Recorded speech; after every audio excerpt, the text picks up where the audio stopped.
কেমন আছেন বন্ধুরা? মুভি টিউবে আপনাদের সবাইকে ওয়েলকাম জানাই। চলে এসেছি আপনাদের সামনে আরও একটি গায়ে কাঁটা দেওয়ার মতো গল্পের এক্সপ্লেনেশন নিয়ে। আজ এক্সপ্লেন করব সম্প্রতি মুক্তিপ্রাপ্ত হরর থ্রিলার মুভি ছড়ি 2 এর গল্পটি। ছড়ি মুভির প্রথম পার্টে আমরা দেখেছিলাম যে সাক্ষী কিভাবে ওই ভয়ানক আঁখের ক্ষেত থেকে নিজেকে আর গর্ভের সন্তানকে বাঁচিয়েছিল।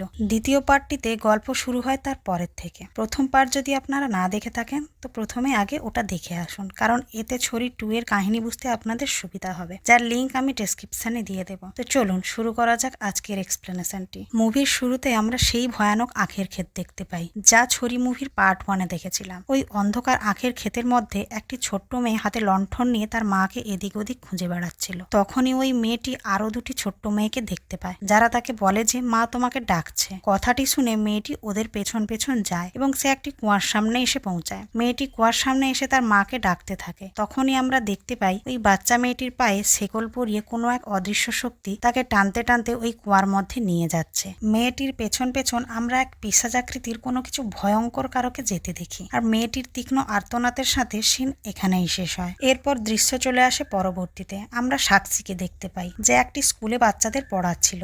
সাক্ষী তার ক্লাসের বাচ্চাদের কেভম্যান অর্থাৎ আদি মানবের ব্যাপারে কিছু বোঝাচ্ছিল, যে তারা কিভাবে থাকতো, কিভাবে বসবাস করতো, কি খাওয়া দাওয়া করতো ইত্যাদি। এমন সময় স্কুলের ওয়াচম্যান এসে সাক্ষীকে জানায় যে প্রিন্সিপাল স্যার তাকে ডাকছে। সাক্ষী প্রিন্সিপাল স্যারের সাথে কথা বলতে যায়। আমরা এখানে জানতে পারি সাক্ষীর একটি 7 বছরের মেয়ে আছে, যার নাম ঈশানী। ঈশানীর কোনো এক স্কিন প্রবলেম থাকায় সে রোদে বেরোতেই পারে না, কারণ রোদে বেরোলেই তার গা জ্বলে লাল হয়ে যায়। তাই সাক্ষী ঈশানীর বাড়িতে থেকে পড়ার কন্টিনিউ করার পারমিশন চেয়ে প্রিন্সিপালকে অ্যাপ্লিকেশন করেছিল, কিন্তু প্রিন্সিপাল সাফ জানিয়ে দেয় যে ঈশানীর বাড়িতে থেকে পড়া অ্যালাউ করতে পারবে না, কারণ এতে অন্য স্টুডেন্টদের ওপর প্রভাব পড়তে পারে। ঈশানীকে স্কুলে এসেই তার পড়াশোনা করতে হবে। এর পরের দৃশ্যে আমরা সাক্ষীর মেয়ে ঈশানী ও রানীকে দেখতে পাই। রানী রাজবীরের পরিবারকে মেরে ফেলার পর এখানেই সাক্ষীর সাথে চলে আসে। বর্তমানে সে সাক্ষীর সাথে শহরেই থাকে এবং ঈশানীর দেখাশোনা করে। রানী ঈশানীকে পড়াচ্ছিল, এমন সময় রান্নাঘর থেকে কিছু আওয়াজ পেয়ে সে উঠে যায় আর ঈশানীকে ঘর থেকে বাইরে বেরোতে না বলে। এরপর ঈশানী ঘরের মধ্যে তার খেলনার গাড়িটি নিয়ে খেলছিল। খেলতে খেলতে তার গাড়িটি এমন এক জায়গায় চলে যায় যেখানে রোদ ছিল। ঈশানী ওখান থেকে গাড়িটি আনতে গেলে কিছুটা রোদ এসে পড়ে ঈশানীর হাতে, আর আমরা দেখতে পাই হাতের যে জায়গায় রোদ পড়েছে জায়গাটি একেবারে লাল হয়ে গেছে। সাক্ষী ঈশানীর এই সমস্যার জন্যই তার বাড়ি থেকে পড়ার ব্যবস্থা করতে চেয়েছিল। যাই হোক, রানী তখন তাড়াতাড়ি ঈশানীকে সেখান থেকে সরিয়ে নেয়। এরপর সাক্ষী রাতের বেলায় বাড়ি এসে মেয়েকে খাবার খাওয়াতে খাওয়াতে তার সাথে সময় কাটাচ্ছিল এবং সেখানে রানীও উপস্থিত ছিল। পরের দিন সাক্ষী তার মেয়েকে স্কুলে নিয়ে যাওয়ার জন্য রেডি করে। সে ঈশানীকে পুরোপুরি ড্রেস ও টুপি দিয়ে ঢেকে বাইরে বের করে, যাতে তার গায়ে সরাসরি রোদ এসে না পড়ে। এরপর ঈশানী স্কুলে আসে এবং সে সারাদিন স্কুলে খুব মজা করে কাটিয়ে তারপর বিকেলে বাড়ি ফিরে আসে। বাড়িতে আসতে সাক্ষী তার জ্বলে যাওয়া স্থানগুলিতে মলম লাগিয়ে দিচ্ছিল। এমন সময় সেখানে পুলিশ ইন্সপেক্টর সামার আসে, যার ঘরে ঈশানী ও সাক্ষী বর্তমানে থাকে। ঈশানী সামারকে দেখে দৌড়ে তার কাছে চলে যায়। রাতের বেলায় সবাই একসাথে রাতের খাবার। এরপর সাক্ষী ঈশানীকে ঘুম পাড়িয়ে সমরের সাথে দেখা করার জন্য কোনো এক জায়গায় যায়। তারা দুজনে বসে কথা বলতে থাকে। সাক্ষী সামারকে বলতে থাকে, এবার অন্তত তুমি ঘরের ভাড়াটা নাও। সামার সাক্ষীর কথায় মানা করে দেয়। সাক্ষী সামারকে বলে, তুমি আমাদের জন্য এখনো পর্যন্ত অনেক করেছো। এইসব বলে সাক্ষী সামরের প্রতি কৃতজ্ঞতা জানাতে থাকে। এরপর মুভিটিতে 7 বছর আগের কিছু ঘটনা দেখানো হয়। সাক্ষী যখন ওই আখের ক্ষেতের মধ্যে দিয়ে আসছিল, রাজবীর সাক্ষীর পেছনে আসে তাকে মারার জন্য, আর তখনই রানী এসে রাজবীরকে কিছু দিয়ে আঘাত করে মেরে ফেলে। এরপর সাক্ষী ও রানী গিয়েছিল পুলিশ স্টেশন স্যারেন্ডার করতে, কারণ রানী রাজবীর ও তার বাবা মায়ের ফোন করেছিল, যেখানে তাদের দেখা হয় পুলিশ ইন্সপেক্টর সামারের সাথে। এরপর সামার সাক্ষীকে নিয়ে রাজবীরের বাড়িতে গেলে তারা সেখানে কোনো ডেড বডি পায় না। তখন সাক্ষী কিছুটা ভয় পেয়ে যায়। সে ভাবতে থাকে হয়তো রাজবীর বেঁচে পালিয়ে গেছে। এরই মাঝে সাক্ষীর পেটে ব্যথা শুরু হয়। তারা সেখান থেকে চলে আসে। এরপর সাক্ষী একটি হসপিটালে ঈশানীর জন্ম দেয়। একদিন ছোট্ট ঈশানীর গায়ে রোদ পড়তে সে খুব কাঁদতে শুরু করে এবং সাক্ষী জানতে পারে যে ঈশানীর রোদে অ্যালার্জি আছে। এরপর সিন আবার প্রেজেন্টে চলে আসে, যেখানে সাক্ষীকে তার অতীতের এইসব কথা মনে করে কাঁদতে দেখা যায়। তখন সামার তাকে একটা ডার্মাটোলজিস্টের কার্ড দেয় ঈশানীকে দেখানোর জন্য, আর সাক্ষীকে সান্ত্বনা দিতে থাকে, এই বলে যে রাজবীরের আসার হলে এতদিনে চলে আসতো, কারণ 7টা বছর কেটে গেছে, তাই এসব নিয়ে এখন আর না ভাবাই ভালো। এদিকে দেখা যায় ঈশানী না ঘুমিয়ে ঘরের মধ্যে তার খেলনার গাড়ির সাথে খেলতে থাকে। খেলতে খেলতে গাড়িটি খাটের নিচে চলে যায়, আর গাড়িটি তুলতে যেই খাটের নিচে ঝুঁকেছে, আমরা ঈশানীর পেছনে এক ভয়ানক আত্মাকে দেখতে পাই। ঈশানী এই আত্মাটিকে দেখে তার ঘর থেকে বেরিয়ে যায় আর রানীকে ডাকতে থাকে, আর এদিকে রানী কিছুই শুনতে পায় না, কারণ সে বাগানে বসে রেডিও শুনছিল।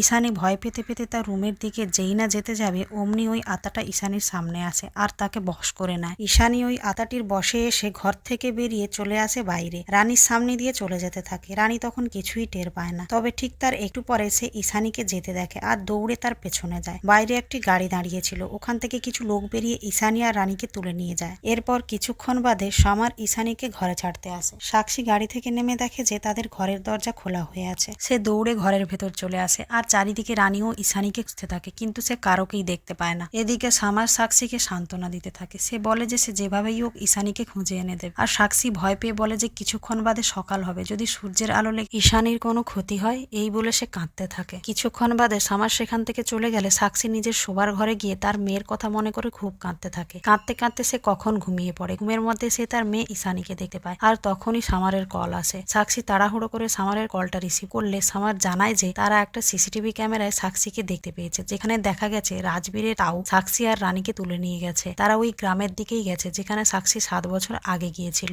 এর পরের দিনই সকালে সাক্ষী ও সামার সেই আখের ক্ষেতের মধ্যে পৌঁছে যায়। সাক্ষী, সামার ও তার পুলিশের টিম ঈশানীকে ক্ষেতের মধ্যে চারিদিকে খুঁজতে থাকে। এর মধ্যে হঠাৎ সাক্ষী একটা বাচ্চা ছেলেকে দেখতে পায়। বাচ্চাটি একটি কাঠের তৈরি পুতুল ওখানে ফেলে দৌড়ে পালিয়ে যায়। পুতুলটি হাতে নিয়ে সাক্ষী দেখে ওটাতে ঈশানীর কাপড়ে টুকরো রয়েছে। সে এ ব্যাপারে সামারকে জানায়। কথাটি শুনে পুলিশ টিম আরো তৎপরতার সাথে ঈশানীকে আখের ক্ষেতের মধ্যে খুঁজতে থাকে। ঈশানীকে খুঁজতে খুঁজতে সাক্ষী আবারও ওই রকম একটি কাঠের পুতুল পায় যেখানে ঈশানীর কাপড় জড়ানো ছিল। তারা সবাই ঈশানীকে খুঁজতে খুঁজতে ক্ষেতের মাঝে একটি বিশাল বড় পুড়ে যাওয়া গাছের কাছে এসে হাজির হয়। তখনই সেখানে অনেকগুলি বাচ্চা ছেলে আসে। তারা সাক্ষী ও বাকি পুলিশদের পাথর ছুঁড়তে থাকে। তাদের পাথর ছুঁড়তে দেখে সামার সাক্ষীকে যাতে পাথর না লেগে যায় তাই ক্ষেতের মধ্যে একে সরিয়ে দেয়, কিন্তু তখনই কেউ একজন এসে সাক্ষীর মুখ বন্ধ করে টানতে টানতে নিয়ে যায়। এই লোকটি আর কেউ নয়, রাজবীরই ছিল। সে সাক্ষীর মাথায় আঘাত করে তাকে অজ্ঞান করে দেয়। কিছুক্ষণ বাদে সামার ওই জায়গায় আসে যেখানে সে সাক্ষীকে রেখেছিল, কিন্তু সে দেখে যে সাক্ষী সেখানে নেই। এরপর দেখা যায় কিছু বাচ্চা ছেলে সাক্ষীকে টানতে টানতে নিয়ে যাচ্ছে। সামার ওই পোড়া গাছটার পাশেই দাঁড়িয়েছিল, যেখানে আমরা দেখতে পাই ওই গাছটার নিচে অনেক বড় হল রয়েছে যেখানে অনেক লোকে দাঁড়িয়ে থাকতে দেখা যায়। সেখানে সাক্ষীও অজ্ঞান হয়ে পড়েছিল। তখন সেখানে তাও বলে যে আমরা যাদের 7 বছর ধরে খুঁজেছি তাদের এতদিনে পাওয়া গেল। তখন রাজবীর বলে যে তাহলে এবার আমাকে তোমাদের দলে নাও, আমি আমার কথা রেখেছি। তাও রাজবীরকে জানায় যে এই সব সিদ্ধান্ত শুধু তো প্রধানজিই নিতে পারবে। অর্থাৎ এখানে বোঝা যায় প্রধানজি বলে এমন কেউ আছে যে এই সমস্ত কিছু নিয়ন্ত্রণ করছে।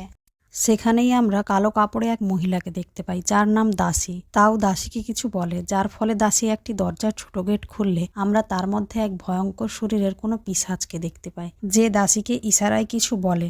এরপর সেখানে উপস্থিত সমস্ত লোকেরা তাদের 2 হাতকে ক্রসের মতো করে ওই পিশাচটিকে সম্মান জানাতে থাকে। তাও সেখানে থাকা সকলকে বলতে থাকে যে এই 3 দিনে এই গ্রাম থেকে যেন কেউ বাইরে না যায় আর কেউ যেন বাইরের থেকেও এই গ্রামে না আসে। সে আরো বলে 3 দিনের দিন রাজবীরের মেয়েকে উৎসর্গ করা হবে প্রধানজিকে, আর তার আগে সাক্ষীকে বলি দেওয়া হবে। এর মধ্যে সাক্ষীর জ্ঞান ফিরে আসে। সে চিৎকার করে ঈশানীর কথা জিজ্ঞেস করতে থাকে। রাজবীর তাকে জোর করে থামাতে যায়। তখনই সেখানে অনেকগুলি মহিলার একসাথে কান্নার আওয়াজ শোনা যায়। তখন দাসী এসে সাক্ষীর উপর কিছু একটা ফেলে দেয়। সাক্ষী আবারও অজ্ঞান হয়ে যায়। এদিকে সামার সাক্ষী ও ঈশানীকে খুঁজতে খুঁজতে সন্ধ্যা হয়ে যায়, কিন্তু এত খোঁজাখুঁজির পর সে তাদের পায় না। তাই সামার ও তার পুলিশ টিম তখনকার মতো সেখান থেকে চলে যায়। এরপর দেখা যায় ওই বাচ্চাগুলি সাক্ষীকে আবারও টানতে টানতে একটা ঘরের মধ্যে নিয়ে দরজা বন্ধ করে দিয়ে চলে যায়। সাক্ষী দরজা খোলার ভীষণ চেষ্টা করে কিন্তু পেরে ওঠে না। এদিকে ঈশানীও একটি ঘরের মধ্যে বসেছিল। তখনই ওখানে একটি ছেলে আসে যার নাম শালীন। ঈশানী শালীনকে তার মায়ের ব্যাপারে জিজ্ঞেস করলে শালীন জানায় যে তার মায়ের সাথে দেখা করা যাবে না,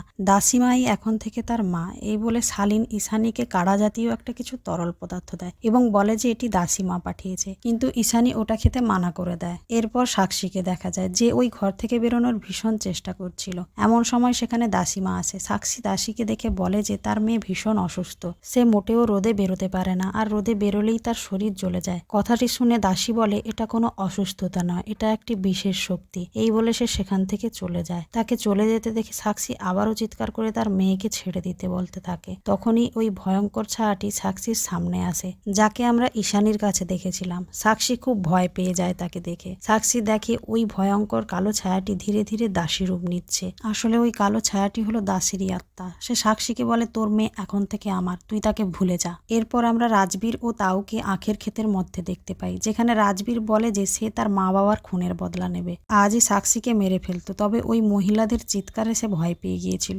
তখন তাও বলে যে সব আওয়াজই বন্ধ হয়ে যাবে যদি দাসী 3 দিনের মধ্যে ঈশানীকে স্যাক্রিফাইসের জন্য রেডি করতে পারে। তখনই আমরা দাসীকে দেখি ঈশানীর কাছে আসতে। ঈশানী ওই কাড়াটি না খেতে চাইলে দাসী তাকে জোর করে খাইয়ে দেয়। তারপর দাসী চলে চলে আসে প্রধানের ঘরের সামনে। সে সেখানে বসে কিছু মন্ত্র বলতে থাকে, যার ফলে প্রধানের ঘরের দরজা খুলে যায়। দাসী প্রধানের ঘরের ভিতর গিয়ে প্রধানকে জানায় যে ঈশানী কাড়া খেয়ে নিয়েছে আর সে বাকিদের থেকে আলাদা, তার মধ্যে এক অদ্ভুত শক্তি আছে এবং আমরা দেখি যে দাসী প্রধানের ওপর এক তরল জাতীয় কিছু একটা ফেলছে। এদিকে সাক্ষী ভাবতে থাকে যে সে কিভাবে তার মেয়েকে বাঁচাবে। ভাবতে ভাবতে সাক্ষী ঘরের মধ্যে একটি দরজা দেখতে পায়। সে ওই দরজাটি খুলে তার ভেতরে যায়। সে ভেতরে গিয়ে দেখে জায়গাটি এক সুড়ঙ্গের মতো। সে সেখানে একটি টর্চ খুঁজে পায়। সে টর্চ নিয়ে ওই সুড়ঙ্গের মধ্যে তার মেয়েকে খুঁজতে থাকে। সে খুঁজতে খুঁজতে ক্লান্ত হয়ে যায়, কিছুই পায় না। এরপর কিছু ছেলে আসে ঈশানীর কাছে, যারা ঈশানীর মুখে টর্চ মারছিল।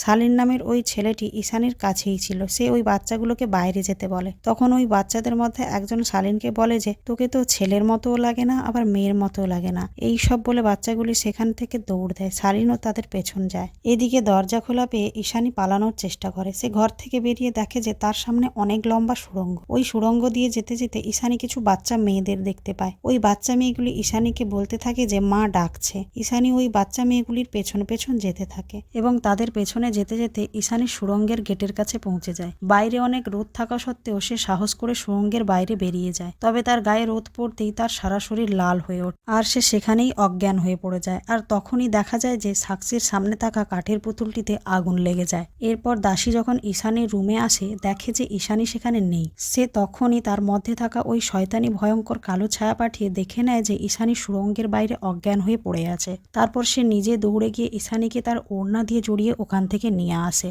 ঈশানীকে নিয়ে আসার পর দাসী লক্ষ্য করে যে সূর্যের আলোতে ঈশানীর যেভাবে গা জ্বলে লাল হয়ে গেছে ওইভাবে দাসীর হাতও লাল হয়ে গেছে।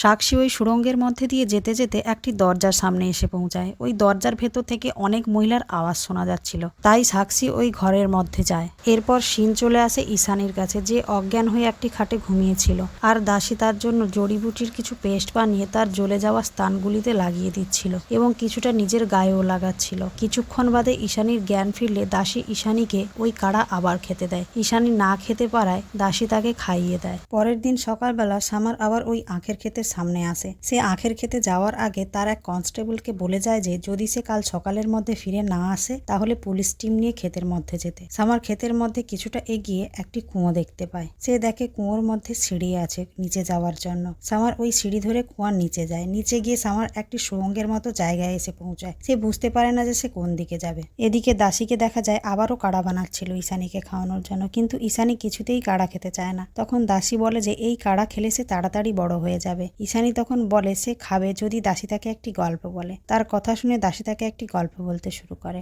দাসী বলে যে একদিন এক কাপলের একটি মেয়ে হয়, কিন্তু তাদের দরকার ছিল ছেলে সন্তান। তাই তারা ওই বাচ্চা মেয়েটিকে একটি কুয়ার সামনে ফেলে চলে যায়। বাচ্চাটি রোদে পুড়ে প্রায় মরেই যাচ্ছিল। তখন এক আদি মানব এসে বাচ্চাটিকে নিয়ে যায় আর তার কালো শক্তির দ্বারা বাচ্চাটিকে সুস্থ করে তোলে। এরপর ওই বাচ্চা মেয়েটি যখন বড় হয় আদি মানবের তাকে খুব পছন্দ হয়। সে মেয়েটাকে বিয়ে করে এবং তার কিছু শক্তি ওই মেয়েটাকে দেয়। এরপর গল্প শেষ হলে ঈশানী কোনো ঝামেলা না করেই কাড়াটি খুব শান্তভাবে খেয়ে নেয়। সাক্ষী সুড়ঙ্গের মধ্যে ওই ঘরটিতে যায় যেখানে সে মহিলাগুলির চিৎকার শুনতে পাচ্ছিল। সাক্ষী সেখানে পৌঁছাতেই অনেকগুলি মহিলাদের পায় যারা তাদের মেয়েদেরকে বাঁচানোর কথা বলছিল। সাক্ষী তাদেরকে বলে যে তারা সবাই একসাথে সেখানে গিয়ে তাদের মেয়েদের বাঁচাবে, কিন্তু কিছুক্ষণ বাদে সাক্ষী বুঝতে পারে যে ওই মহিলাগুলো আসলে আত্মা ছিল যাদের মেরে তাদের মেয়েদেরকে ওই প্রধানের কাছে উৎসর্গ করা হয়েছে। সাক্ষী সেখানে রানীকেও দেখতে পায় এবং সে দেখে রাজবীর তাকে কিভাবে মেরে ফেলেছে। আসলে এইসব ঘটনা ওই মরে যাওয়া মহিলাদের আত্মাগুলি রানীকে দেখাচ্ছিল। এরপর ঈশানীকে দেখা যায় যার পেটে ভীষণ যন্ত্রণা শুরু হয় ওই কাড়াটি খাওয়ার পর। সাক্ষী যে ঘরটিতে ছিল ওখানে রাজবীর আসে। রাজবীরকে দেখে সাক্ষী অনুরোধ করে তার মেয়েকে বাঁচানোর জন্য। রাজবীর বলে যে এটা তাদের প্রথা আর এটা তাদেরকে করতেই হবে। তখনই দাসী সেখানে এসে জানায় যে ঈশানী বড় হয়ে গেছে, অর্থাৎ ঈশানীর মাসিক চক্র শুরু হয়ে গেছে। কথাটি শুনে সাক্ষী বলে সে মাত্র 7 বছরের, তোমরা তার সাথে কি এমন করেছো? এই বলে সাক্ষী চিৎকার করতে থাকে। আর তখন রাজবীর একটি চাবুক দিয়ে সাক্ষীকে পশুর মতো মারতে থাকে আর সাক্ষীকে প্রায় আধমরা করে ফেলে। এদিকে দাসীকে দেখা যায় প্রধানকে একটি ছোট পাত্রে করে রক্ত দিতে, আর তাওকে সে জানায় যে প্রধান ঈশানীর ব্যাপারটা মেনে নিয়েছে। তাও ভীষণ খুশি হয়ে এটা সেখানে উপস্থিত সবাইকে জানায় আর বলে যে ঈশানীকে আজ মধ্যরাতেই উৎসর্গ করা হবে। তাই সবাই ঈশানীকে এই উৎসর্গের জন্য তৈরি করতে থাকে। এরপর সাক্ষীকে দেখা যায় ধীরে ধীরে একটি কুয়ার দিকে যেতে এবং কুয়ার মধ্যে পড়ে যায়। কুয়াতে সাক্ষী দেখে সেখানে আরো অনেক মহিলারা রয়েছে যারা আসলে জীবিত নয়। ওই সমস্ত মহিলার আত্মা সাক্ষীর মাথায় হাত রাখে আর তাকে তাদের সমস্ত শক্তি দিয়ে দেয়। অন্যদিকে তাও ও রাজবীরের মধ্যে সাক্ষীকে নিয়ে কথা হচ্ছিল। রাজবীর তাওকে বলে যে সে সাক্ষীকে ভীষণ ভীষণ মেরেছে, সে হয়তো এতক্ষণে মরেও গেছে। কথাটি শুনে তাও খুব রেগে যায়, বলে যে সাক্ষীকে সকলের সামনে বলি দেওয়া হতো যাতে সমস্ত মহিলারা একটা শিক্ষা পেতে পারে যে তাদের সাথেও এমনটা হবে যদি তারা কেউ সাক্ষীর মতো কিছু করে। কথাটি শুনে রাজবীর আবার যায় সাক্ষীকে খুঁজতে। এদিকে সামার ওই সুড়ঙ্গের মধ্যে ঈশানীকে খুঁজতে খুঁজতে শালীন নামের ওই ছেলেটিকে দেখতে পায়। সে শালীনকে ঈশানী ও সাক্ষীর ব্যাপারে জিজ্ঞেস করে আর তাকে তাদের কাছে নিয়ে যেতে বলে। এদিকে দাসী ঈশানীকে উৎসর্গ করার জন্য পুরোপুরি তৈরি করে নিয়ে আসে। সেখানে গ্রামের সবাই উপস্থিত ছিল এবং আমরা দেখতে পাই তাও এ ব্যাপারে ভীষণ খুশি হয়ে আছে, যার কারণ ঈশানীর উৎসর্গের পর তাদের গ্রামে আবারও চাষের ফলন ভালো হবে। অপরদিকে দেখা যায় রাজবীর সাক্ষীকে খুঁজে পেয়েছে আর সে সাক্ষীর হাত বেঁধে টানতে টানতে তাকে নিয়ে যাচ্ছিল, কিন্তু সাক্ষী তখন উঠে রাজবীরকে ভীষণ মারতে থাকে। রাজবীর সাক্ষীর শক্তির সামনে পেরে উঠছিল না, কারণ সাক্ষীর মধ্যে এখনো এই মৃত মহিলাদের শক্তি চলে এসেছিল। তাই সে রাজবীরকে মারতে মারতে ওখানেই মেরে ফেলে। পরবর্তী দৃশ্যে দেখা যায় সাক্ষী সামারকে খুঁজে পায়, সে সামারকে সব কথা জানায়। ঠিক তখনই তাও আর তার লোকজনকে নিয়ে সেখানে হাজির হয় আর তাদের আটকাতে থাকে। তখন সামার বলে যে সে এই লোকগুলোকে আটকাচ্ছে আর সাক্ষী যেন গিয়ে ঈশানীকে খুঁজে আনে। অন্যদিকে দেখা যায় দাসীমা ঈশানীকে উৎসর্গের জন্য তৈরি করে প্রধানের ঘরের দরজার কাছে নিয়ে আসে আর কিছু মন্ত্র বলতে থাকে। তখনই ওই ঘরের দরজা খুলে যায় আর সেখান থেকে একটা আদি মানবের মতো কিছু দেখতে, আর আমরা জানতে পারি এই ভয়ঙ্কর দেখতে দানবের মতো আকৃতির লোকটিই হলো প্রধানজি। দাসী ঈশানীকে প্রধানজির কাছে উৎসর্গ করে দেয়। প্রধানজি ঈশানীকে নিয়ে ওই ঘরের মধ্যে চলে যায় আর যাওয়ার সময় প্রধানজি দাসীকে একটা লাথি মেরে যায়। এটি দেখে বোঝা যায় যে প্রধানজির দাসীকে আর প্রয়োজন নেই। এই ব্যাপারটা দাসীর ভীষণ খারাপ লাগে। এরপর দেখা যায় শালীন নামে ওই ছেলেটি সাক্ষীকে নিয়ে আসে ওই ঘরের মধ্যে, যেখানে সাক্ষীর দেখা হয় দাসীর সাথে। আর এখানে সাক্ষী ও দাসীর মধ্যে লড়াই শুরু হয়। সাক্ষী দাসীকে বলতে থাকে তুই শুধুমাত্র একটা দাসী, তোর কোনো সম্মানই নেই এখানে, আর এই উৎসর্গ কমপ্লিট হলে কেউ তোকে এখানে পাত্তাই দেবে না। এই বলে মারতে মারতে সাক্ষী প্রধানের ঘরের দরজা খুলে ভেতরে যায়, কিন্তু সে ভেতরে গিয়ে কারোকেই তেমন দেখতে পায় না, শুধু দেখতে পায় ঈশানী একটি বাক্সের মধ্যে বন্দী হয়ে আছে। তাই সাক্ষী ঈশানীকে ওখান থেকে বার করে। তখনই ওই ভয়ঙ্কর প্রধানজি সেখানে চলে আসে। সে তার কালো শক্তির প্রভাব দিয়ে সাক্ষীকে থামাতে থাকে আর ঈশানীকে বশ করে নেয়। এমন সময় সেখানে দেখা যায় দাসী মায়ের শরীর থেকে একটি কালো ছায়া এসে প্রধানের সাথে লড়াই করে ঈশানীকে বাঁচিয়ে নেয়। দাসী এমনটা করেছিল কারণ সে বুঝতে পেরেছিল যে এখানে তার কোনো সম্মানই নেই, সবাই তাকে শুধু এখানে প্রয়োজনে ব্যবহার করে এবং তুচ্ছ করে দেখে।